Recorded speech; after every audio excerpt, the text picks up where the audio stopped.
What's your best the rules were used against them moment? Gary loved rules more than he loved his own family. He was our neighborhood watch captain and self-appointed HOA president. He walked around with a clipboard and a measuring tape, fining people for grass that was a quarter-inch too tall or for having a holiday wreath up a day too late. My crime?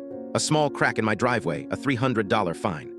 He boasted that he had a perfect record. No one had ever successfully appealed one of his violations. He lived in the oldest house in the neighborhood, a big, crumbling two-story thing he inherited, and that was his weakness.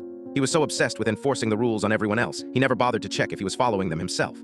I was angry about the fine, sure, but it was more than that. It was watching him make an elderly widow cry over her bird feeder. That's when I decided to play his game. I spent 2 weeks not fixing my driveway, but studying the city's building codes and the HOA's own ridiculously detailed bylaws, the ones Gary wrote. I started by taking pictures, not of my neighbors, but of Gary's house, from the public sidewalk, of course. I documented the sagging porch, the visible rot on the window frames, the ancient, frayed wiring leading to his central air unit. It was all there in plain sight. My earned discovery wasn't a secret document. It was Gary's own arrogance. I found a clause in the HOA rules, Article 9, Section 4B, which stated that any property deemed structurally unsound by a certified inspector must be brought up to code within 30 days or face condemnation. The rule was meant for sheds and fences, but it didn't specify. Gary never thought it would be used on a house. I compiled my photos and cross-referenced them with city codes.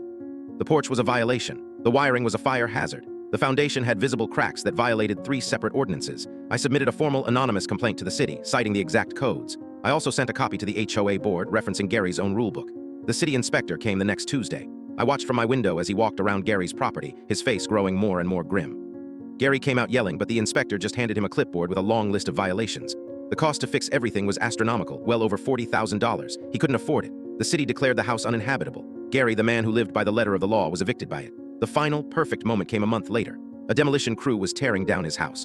I was out in my driveway, finally patching the small crack. Gary drove by, slowed down, and just stared at me. I didn't smile or wave. I just held up his original violation notice for my driveway, then slowly tore it in half.